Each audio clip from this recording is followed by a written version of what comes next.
कैसे करूं। ये उल्टे पुल्टे बोलते जाता है पर वराह भगवान इसकी किसी बात का जवाब नहीं देते। जैसे ये हमें सिखा रहे हैं कि जब अच्छे कार्य करने जाओ ना तो बीच में चाहे कोई कितना भी कुछ बोले, अगर आपकी इच्छा है गौ माता की सेवा करने की तो आप चुपचाप निकल के इनकी सेवा करो। कोई कुछ भी बोले उसकी बातों को न सुनो। यहाँ वराह भगवान जा रहे हैं, खूब बोलता है, कहता है अरे तुम यहाँ आ रहे हो, इन्हें लेकर के जा रहे हो, मैं तुम्हें देख लूंगा। कई उल्टी पुल्टी बातें बोलता है, लेकिन वराह भगवान कुछ नहीं बोलते। वराह भगवान पृथ्वी माता को लाते हैं और पृथ्वी माता को लेकर के स्थापित करते हैं। उसके बाद हिरण्याक्ष के साथ युद्ध करते हैं। बहुत ही भयानक युद्ध होता है वराह भगवान और हिरण्याक्ष के बीच में। यहाँ जब वराह भगवान और हिरण्याक्ष का युद्ध होता है तो कभी तो वराह भगवान हिरण्याक्ष को मारते हैं, कभी हिरण्याक्ष वराह भगवान पर प्रहार करता है। और जब हिरण्याक्ष वराह भगवान पर प्रहार करता है तो देवता लोग डर जाते हैं, कहते हैं कि बताओ इनने प्रहार कर दिया, लेकिन खेलते खेलते उसको मारते हैं। और एक बार ऐसा होता है कि युद्ध करते हुए ही भगवान जी हिरण्याक्ष का गोविंदाय नमो नमः कर देते हैं, उसका उद्धार कर देते हैं। बोलिए वराह भगवान की। यहाँ वराह भगवान ने हिरण्याक्ष का उद्धार कर दिया। पृथ्वी पे मनु और शत्रुपा अपनी सृष्टि का विस्तार करते हैं। मनु और शत्रुपा के कहते हैं कि 2 पुत्र और 3 पुत्रियां होती हैं। 2 पुत्र जो होते हैं वो प्रियव्रत और उतानपाद होते हैं, और 3 पुत्रियां जो होती हैं उनके नाम है आकुति, देवहूति और प्रसूति। कर्दम ऋषि है, और कर्दम ऋषि के मन में इच्छा होती है कि हमारा विवाह हो। लेकिन देखिए हमारे यहाँ जब व्यक्ति सोचता है ना कि विवाह हो तो पहले उसके घर के लोग जाते हैं कि लड़कियों को देखना है। बेटा जब बिगड़ने लगता है तो कहते हैं किसी लड़की को लेकर के आओ, बेटा सुधर जाएगा। अब जो खुद बिगड़ा है वो कहाँ से सुधरेगा। यहाँ कर्दम ऋषि से सीखिए, उनकी जब इच्छा हुई ना कि विवाह होना है तो उन्होंने तपस्या शुरू कर दी भगवान की। क्योंकि तपस्या करने से ये होता है कि जो हमें मिलने वाला है ना उससे बहुत बढ़िया मिलता है। कभी कभी हमारी ये आदत है, जिस चीज को हम समझते हैं कि हमारे लिए सही है पर वो हमारे लिए सही नहीं होती है। कभी होता है ना, हमें लगता है ये चीज हमें मिल जाए बहुत बढ़िया है, लेकिन बाद में पता चलता है कि वो हमारे लिए सही नहीं था। और ये इनकी कथा यही दर्शाती है। यहाँ कर्दम ऋषि ने तपस्या शुरू कर दी और हमें सिखाया कि भगवान जी का ध्यान करो तो हमारे जीवन में खुद बढ़िया से बढ़िया हो सकता है। नारायण भगवान का स्मरण करते हैं और स्मरण करके कहते हैं हरि का नाम अमृत है, हमें पीना नहीं आता। देखिए हम सबको पता है कि अमृत क्या है। एक बार पूछा गया कुछ लोगों से कि अमृत कहाँ है, तो कुछ कहते हैं कि अमृत चंद्रमा में है, कुछ ने कहा कि अमृत चंद्रमा में है। किसी की नया नया विवाह हुआ था सो कहता है कि हमारी पत्नी का जो सुंदर सा मुखड़ा है ना, जब उसे देखते हैं तो समझो कि चेहरे से अमृत झलक रहा है। तो अमृत की अलग अलग परिभाषा दी, लेकिन कहा गया है कि अमृत कहाँ है, भगवान जी के नाम में है। लेकिन भगवान जी के नाम में अमृत है फिर भी हमें पीना नहीं आता, नाम ही नहीं है। अमृत है हमें पीना नहीं आता, हरि का नाम अमृत है हमें पीना नहीं आता। हरि का नाम अमृत है हमें पीना नहीं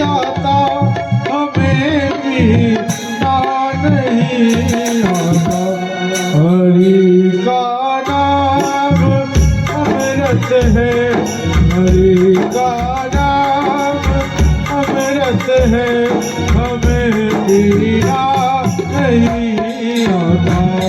हरि का नाम अमृत है हमें पीना नहीं आता।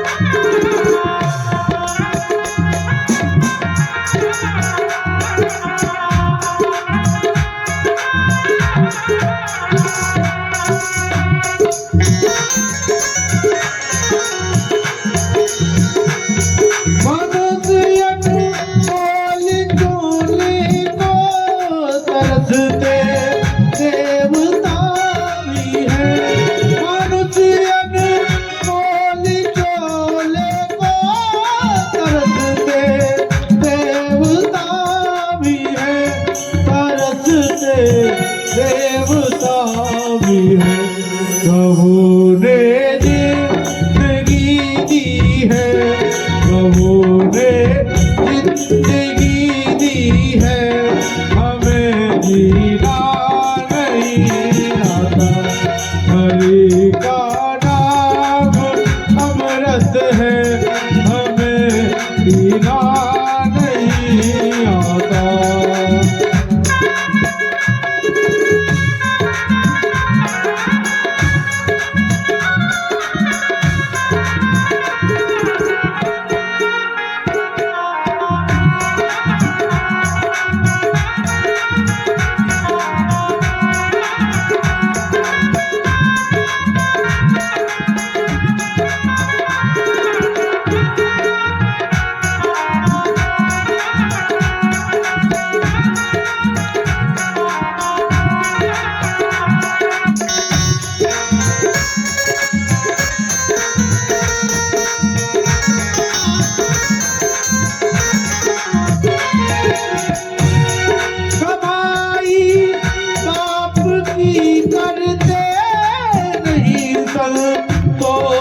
जीवन में कमाई पाप की करते नहीं संतोष में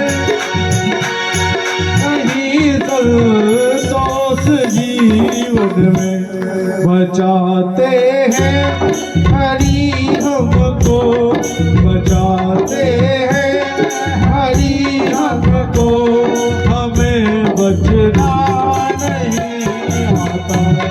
हरि का नाम अमृत है हमें पीना नहीं आता।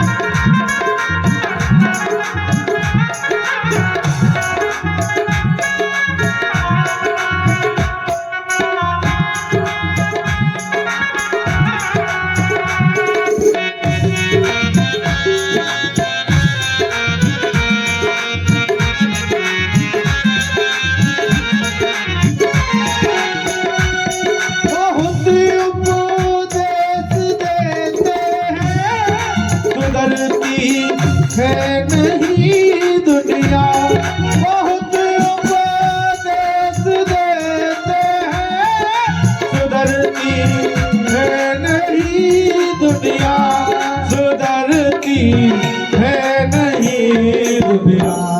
हमें कहना तो आता है हमें कहना तो आता है मगर करना नहीं आता।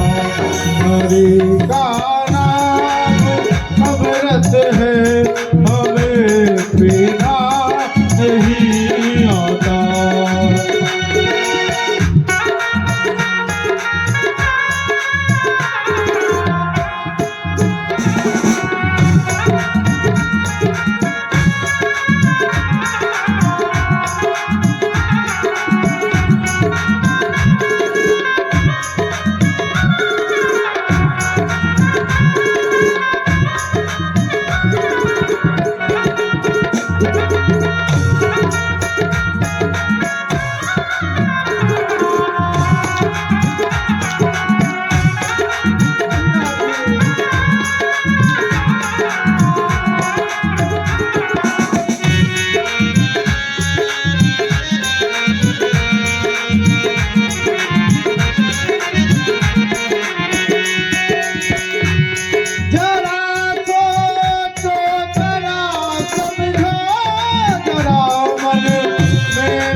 भटकना हो नहीं जग में, भटकना हो नहीं जग में, शरण में हरि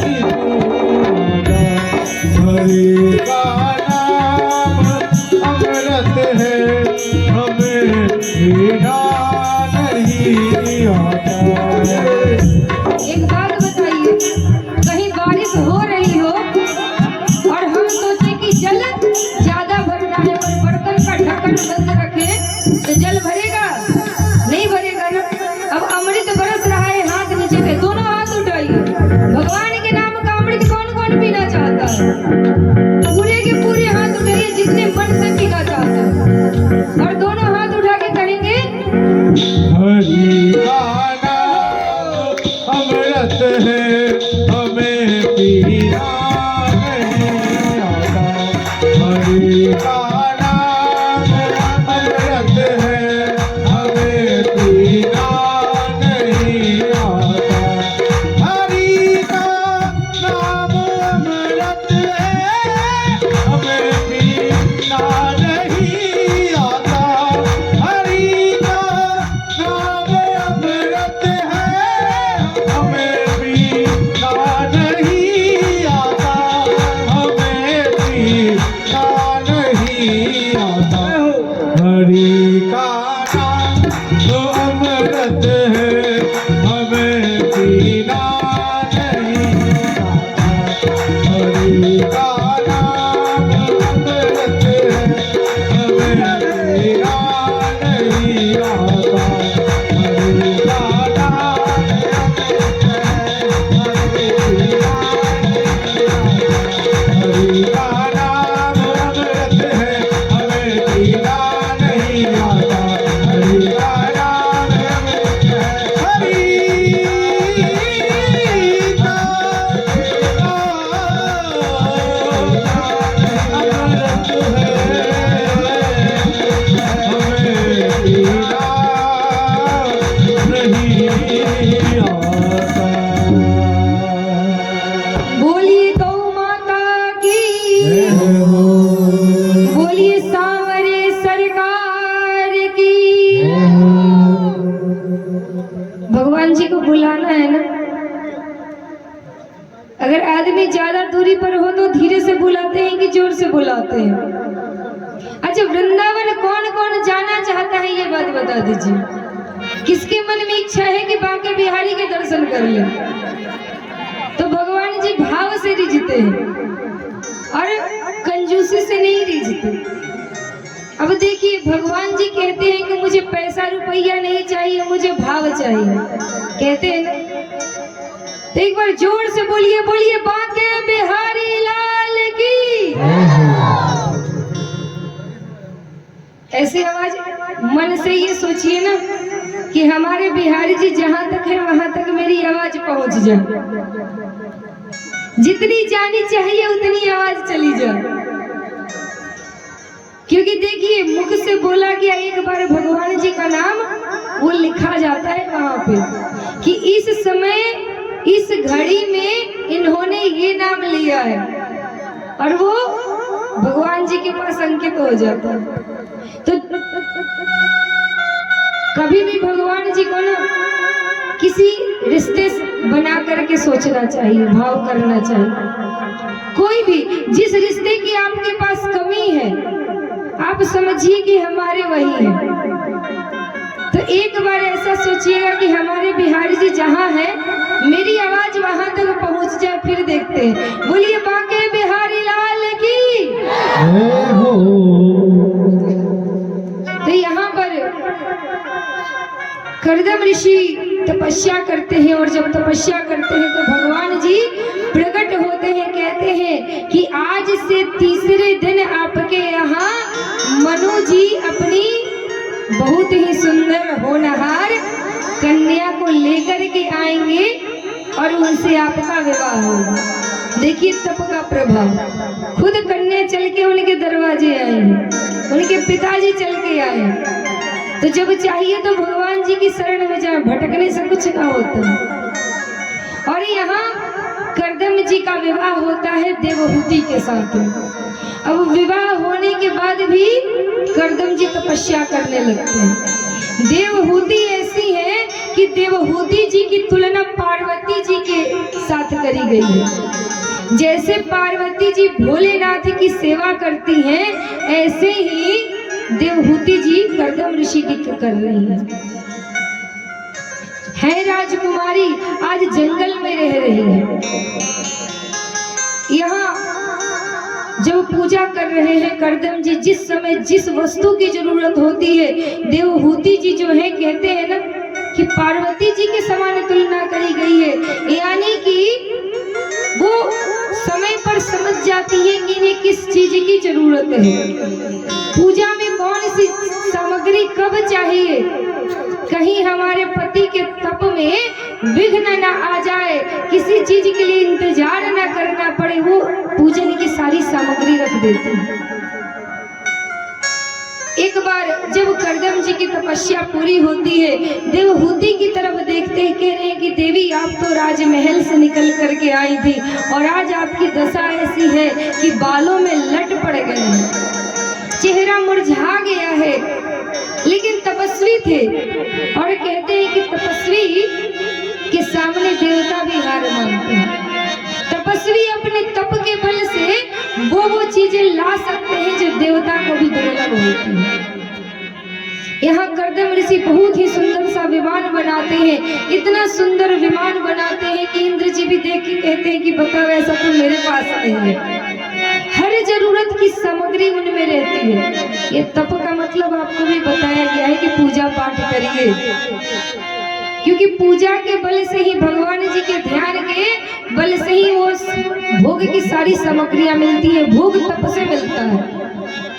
लेकिन जो हमारी सुख सुविधा की सामग्रियां है ना, अगर सुख सुविधा में ही लग जाइएगा तो फिर तप धीरे धीरे नष्ट होने लगता है। कहा जाता है क्षीणे पुण्य मृत्यु लोकम विशंति, जैसे ही पुण्य क्षीण होता है मृत्यु लोक में आदमी को आना पड़ता है। लेकिन हम लोग पता है जब तक हमारे पास सामग्री हो ना सुख सुविधा की, तब तक भगवान को याद नहीं करते। भगवान को तब याद करते हैं जब चीजें खत्म हो जाती है, जब विपत्ति पड़ती है, जब दुख आता है, तब भगवान जी याद आते हैं। उससे पहले भगवान जी याद नहीं आते। और वो कहते हैं, भगवान हमें बताते हैं, कहते हैं कि सुख में सुमिरन कोई नहीं करता। कह रहे हैं कि दुख में सुमिरन सब करे, सुख में करे न कोई, जो यही सुख में करे दुख कहे के हो। पर सुख में तो अपना घर परिवार मकान दुकान व्यापार याद आता है, भगवान याद नहीं आते। तो भगवान जी को याद करना है सुख में, ताकि विपत्ति आए ही नहीं। देखिए उनको याद करने वाले के पास अगर विपत्ति भी आती है ना, तो कब आती और कब चली जाती है पता नहीं चलता है। यहाँ देवहूति के लिए करदम जी खूब सुंदर से विमान की रचना करते हैं, उसमें सुंदर सुंदर पलंग, सुंदर सुंदर उपवन, हर चीज रहता है। कहते हैं कि देवहूति और करदम जी की 9 कन्याएं होती हैं और 1 पुत्र होते हैं। साक्षात कपिल देव जी महाराज भगवान जी के ही स्वरूप हैं। बोलिए कपिल देव जी महाराज की। कपिल देव जी महाराज अपनी माता को बताते हैं जैसे हम सबको बता रहे हैं। कपिल देव जी कहते हैं कि मैया कभी भी वैसे लोगों का संग ना करो जो कि विषयों में फंसे हुए हैं, हमेशा भजनानंदी लोगों का संग करा करो। और कहते हैं कि माँ सुनो, जो मानव शरीर में रह के भगवान जी का भजन नहीं करता ना, बचपन से ही थोड़ा सा बड़ा होता है सो मित्रों के साथ लग जाता है, और मित्रों के साथ लगता है तो मित्र बस ये उल्टी दिशा में लेके चले जाते हैं। फिर विवाह होता है, फिर पत्नी जो कहती है वही समझ में आता है, और जब व्यक्ति ऐसे कर करके वृद्ध हो जाता है तो पत्नी भी छोड़ देती है कि अभी किसी काम का नहीं रहा। अब ये कुछ ला नहीं रहा है, जो मुझे चाहिए वो चीज नहीं ला रहा है, तो उसकी वैसे भी उसमें रुचि कम हो जाती है। यहाँ भागवत जी में तो यहाँ तक कहा गया है कि जैसे घर में बूढ़ा बैल पड़ा रहता है ना घर के कोने में, ऐसे ही जो भजन ना करे वो भी घर में ऐसे ही कोने में पड़े रहते हैं बिना काम के बूढ़े बैल की तरह। उसके बाद मृत्यु का समय नजदीक आता है, यमराज के दूत आते हैं और यमराज के दूत जो जैसे कर्म करता है वैसा स्वरूप दिखाते हैं। अगर अच्छा कर्म किया हो तो नारायण भगवान के सुंदर स्वरूप में आते हैं और बुरा कर्म किया हुआ तो काल के समान आते हैं। गले में फंदा डालते हैं और 99,000 योजन की दूरी एक मुहूर्त में लेकर के चले जाते हैं। रास्ते में व्यक्ति तड़पता है, जलती हुई बालू रहती है, ऐसा लगता है कि उसमें अंगारे जल रहे हैं, उसी पर से घसीटते हुए ले जाते हैं। कोई उड़ा के एक मुहूर्त में नहीं ले जाते, घसीटते हुए ले जाते हैं। कहता है कि बड़ी धूप है, यहाँ अंगारों की तरह भूमि जल रही है, मुझे कुछ प्यास लगी है, पानी चाहिए।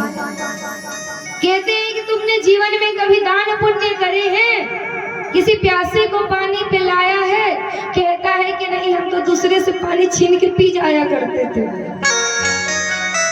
हम किसी को पानी नहीं पिलाते थे। कहते हैं कि पानी नहीं किसी को दिए, वो देखिए जो देता है वो मिलता है। हम लोग की तो ऐसी दशा है। एक गांव में गए थे तो एक मैया पता है क्या कह रही थी? कह रही थी कि हमारे दरवाजे पे कोई भिक्षा मांगने आता है ना, तो हम उसको ज्ञान देने लगते हैं कि तुम्हारे हाथ पांव है, का भीख मांग रहे हो। अरे वो तो उसका काम है, जैसा करेगा वैसा पाएगा, लेकिन 2 रोटी देने से आपका घट नहीं जाएगा। पहले के लोग जब भोजन करते थे ना, तो भोजन में से कुछ चिड़िया के लिए निकालते थे, कुछ पशु के लिए निकालते, तब भोजन करते थे। गीता में कृष्ण जी कहते हैं कि बिना किसी को भोजन कराए, बिना किसी को कुछ दिए जो खाता है, समझो साक्षात पाप को खा रहा है। अब यमदूत पूछते हैं कि तुमने किसी को पानी पिलाया? कहता है कि हम तो अपने जमाने में इतने थे कि दूसरों के हाथ से पानी छीन के फेंक दिया करते थे। कहते हैं कि ठीक है, तो अपना खून पियो। और बड़ी बड़ी कहते हैं कि बड़ी तीखी तलवारें रहती हैं, उन तलवारों से उस व्यक्ति के शरीर का मांस काटा जाता है, उसी खून को कहते हैं कि पियो। कितनी दुर्दशा है। कहता है भूख लगी है, मुझे कुछ खाना है। कहते थे कि जब जी रहे थे तुमने कुछ खिलाया? कहता है कि हम तो दूसरे का धन हड़प के खाया करते थे। कहते हैं अब खुद का मांस खाओ, जब कुछ खिलाया नहीं तो क्या मिलेगा। इतनी दुर्दशा हो जाए। उसके शरीर को जलती हुई अंगारों जैसी भूमि को, मिट्टी को हटा करके उसके शरीर को गाड़ा जाता है। बहुत ही यातनाएं होती है। कहते हैं इतने दुख झेलने के बाद जीव फिर 84,000 सब योनियों में जाता है, 84 लाख योनियों में जाता है। और 84 लाख योनियों में जाता है, भटकता है, तड़पता है, रोता है, बिलखता है। और रोते बिलखने के बाद भगवान जी की जब दया आती है, कृपा होती है, तो मानव जीवन में आता है। मानव जीवन से पहले फिर माँ के पहले गर्भ में जाएगा और गर्भ में रोता है, मुझे निकाल दो, मैं ऐसा नहीं करूँगा। बहुत बिलखता है। कहते हैं निकाल दूंगा, लेकिन फिर से उस योनि में मत जाना। कहता है हाथ जोड़ता हूँ, अब नहीं जाऊंगा, आपका स्मरण बना रहेगा मुझे। लेकिन देखिए माया कितनी प्रबल है, फिर भूल जाते हैं। यहाँ कपिल देव जी अपनी माँ को समझाते हैं कि माँ सताम प्रसंगम, हमेशा भगवान जी के प्रसंगों का कीर्तन करो, श्रवण करो। और सुनो, कभी भी देखिए वो उनकी माता स्त्री है, लेकिन फिर भी अपनी माता को कह रहे हैं कि जो विषय में फंसे हुए विषयानुरागी जीव है, अपनी माँ से कहते हैं कि मैया कभी भी विषयों में पड़ी हुई स्त्रियों का भी संग नहीं करना चाहिए। अब स्त्री को स्त्री से दूर रहने के बाद बता रहा है। तो स्त्री मतलब जो, जैसे अगर कोई आदमी भगवान जी का भजन करता है तो उसे कहा जाता है अगर कोई आदमी भजन कर रहा है उसे कहा जाता है स्त्रियों से दूर रहो। अब स्त्री भी भजन कर रही है तो उसे भी कहा जाता है ऐसे आदमी से दूर रहो। और वैसे आदमी से भी नहीं, अपनी ही जो कोई है वो भी अगर भजन में बाधा कर रही है तो उनसे दूर रहना चाहिए। बहुत ही सुंदर सा उपदेश देते हैं। उसके बाद कपिल देव जी भी तपस्या करने चले जाते हैं और जैसा ये बताते हैं उनकी मैया वही स्मरण करते रहते हैं। यहाँ इनके एक जो पुत्र हुए थे कपिल देव जी तो उपदेश करके चले जाते हैं और 9 कन्याएं हुई थी। 9 कन्याओं में एक अनसुईया माता का चरित्र विश्व विख्यात है।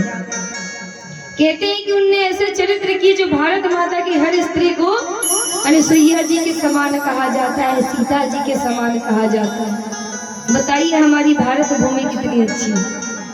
और हम लोग को भी वैसा ही कुछ करना है, भजन करना है ताकि नाम हो जाए। कौन कौन अपना नाम करना चाहता है? कोई नहीं करना चाहता। तो समय से पहले आए और पूरी कथा में ध्यान दे करके सुनो। कथा का मतलब होता है यहाँ सुनो और घर जाके चिंतन करो। अब अनसुईया माता के बारे में बताया जाता है कि हमारी अनसुईया माता ऐसी है कि देवता भी उनके गुणगान करते थे।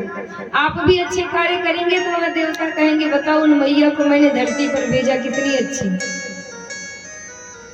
एक बार नारद जी जाते हैं कैलाश पर्वत पर और कैलाश पर्वत पर बीड़ा बजाते हुए जाते हैं। माता पार्वती जी कहती है कि नारद जी कैसे आए?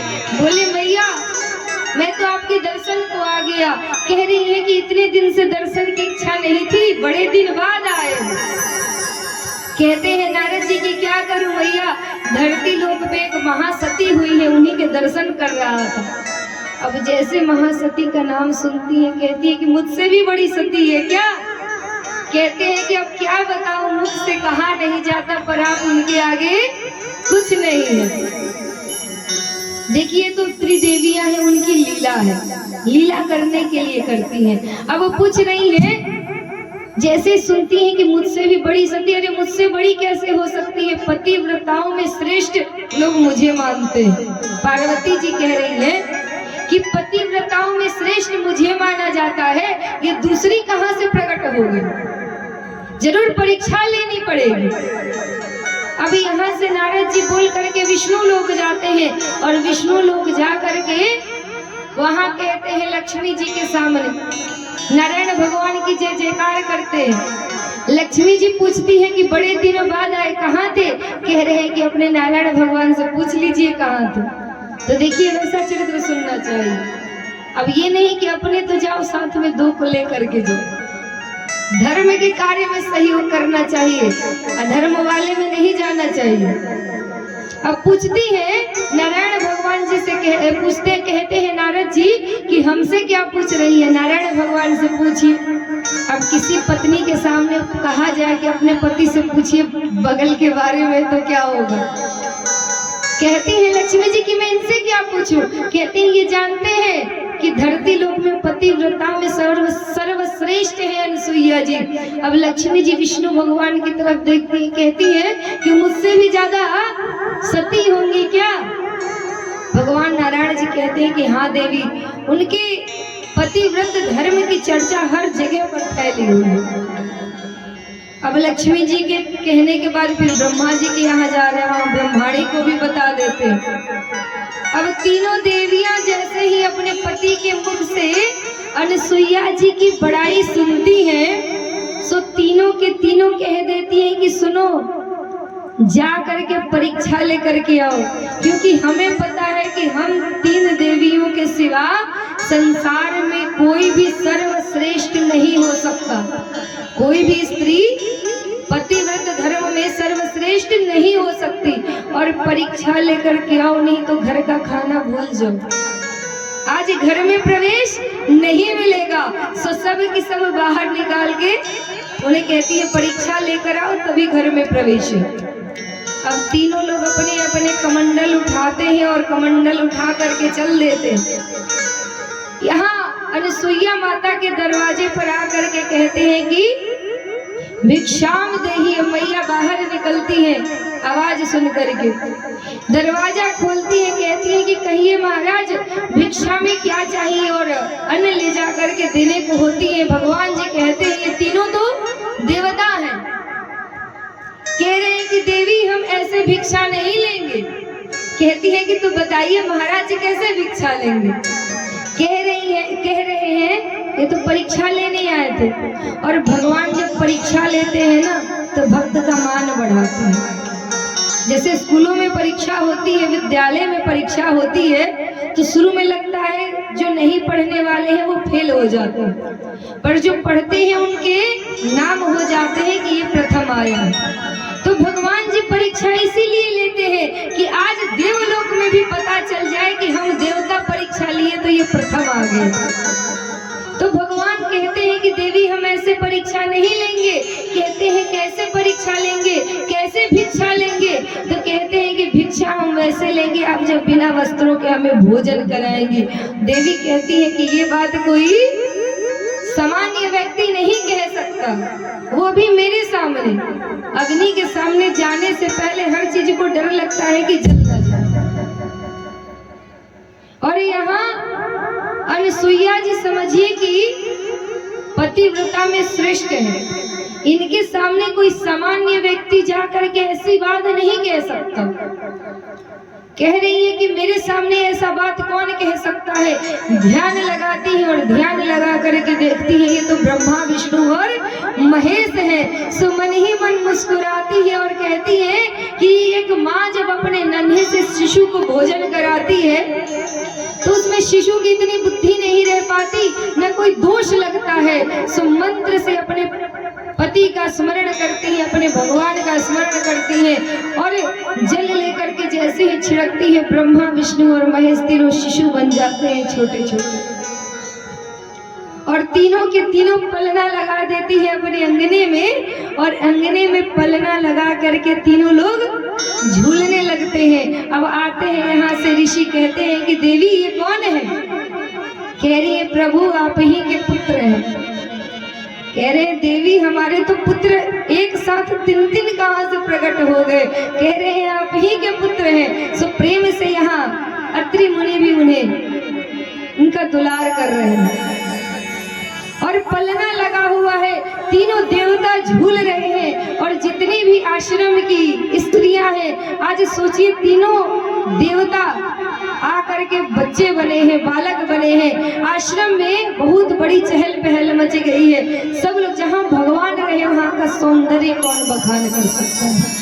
कहते हैं माता अनसुईया जी ने डाल दियो पालना, माता अनसुईया जी ने डाल दियो पालना, झूल रहे तीनों देव बन करके लालना, झूल रहे तीनों देव बन करके लालना। माता अनसुईया जी ने डाल दियो पालना, माता अनसुईया जी ने डाल दियो पालना, झूल रहे तीनों देव बन करके लालना, झूल रहे तीनों देव बन करके लालना।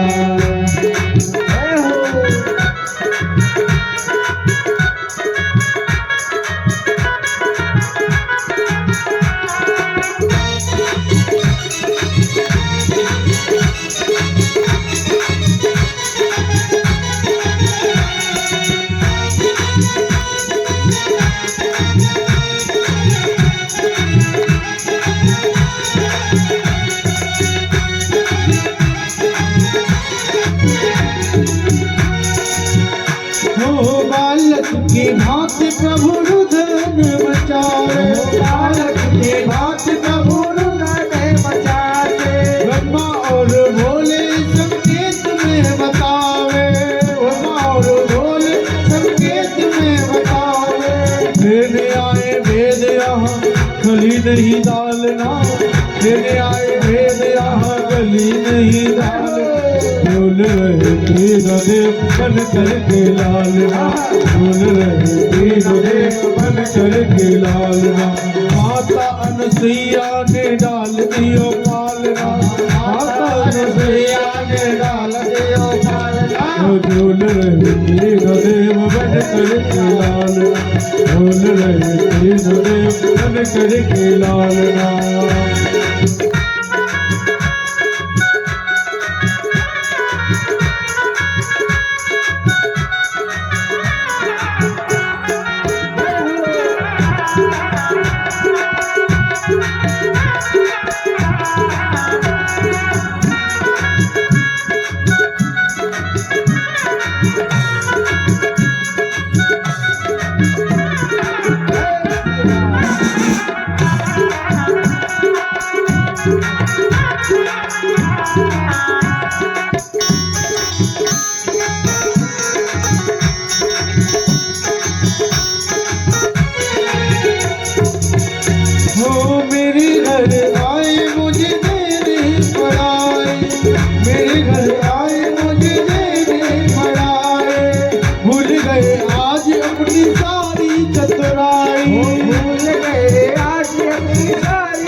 आज सामना भारत की देवियों से हुआ आज सामना।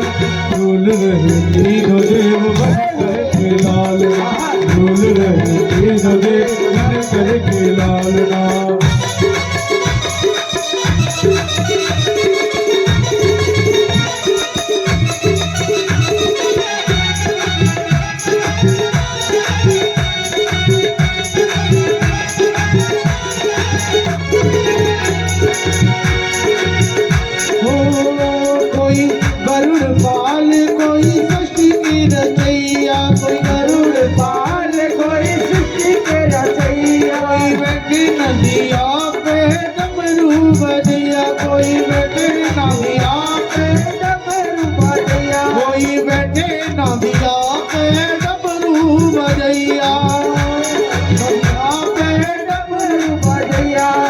ऐसे पथ तीन देव पूछे कोई हाल ना, ऐसे पथ तीन देव पूछे कोई हाल ना। तीनों देव बन करके लालना, झूल रहे तीनों देव बन करके लालना। वो माता अनुसैया ने डाल दियो पालना, माता अनुसैया ने डाल दियो पालना। झूल रहे तीनों देव बन करके लालना, झूल रहे तीनों देव झूल रहे तीनों देव बन करके लालना, झूल रहे तीनों देव बन करके लालना। एक बात बताइए, कौन कौन चाहता है कि भगवान हमारे घर में है? जो भी चाहता है। देखिए माता अनुसैया कैसी थी जो भगवान जी को घर में पालने में जुटा। वो स्वरूप देखने की जिनकी इच्छा हो दोनों के दोनों हाथ उठा, पूरे के पूरे, कंजूसी नहीं। क्योंकि कहते हैं कि फलों के रस को क्या कहते हैं? जूस कहते हैं। और जो कथा में ताली न बजाए उसे कंजूस कहते हैं। तो कंजूस नहीं बनना है, दोनों हाथ उठाना है जो भगवान जी के दर्शन करना चाहता है। और कहेंगे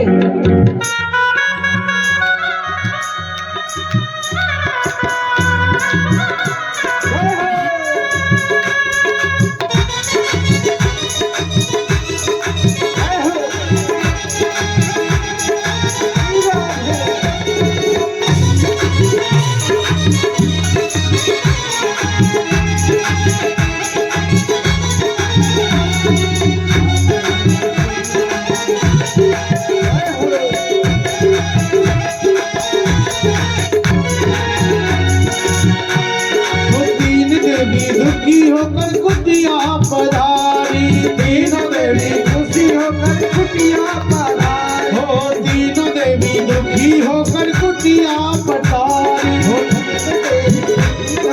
कुटिया पधारी। माता मोहे पति दे दो विनती हमारी, हो माता मोहे पति दे दो विनती हमारी। हो माता मोहे पति दे दो विनती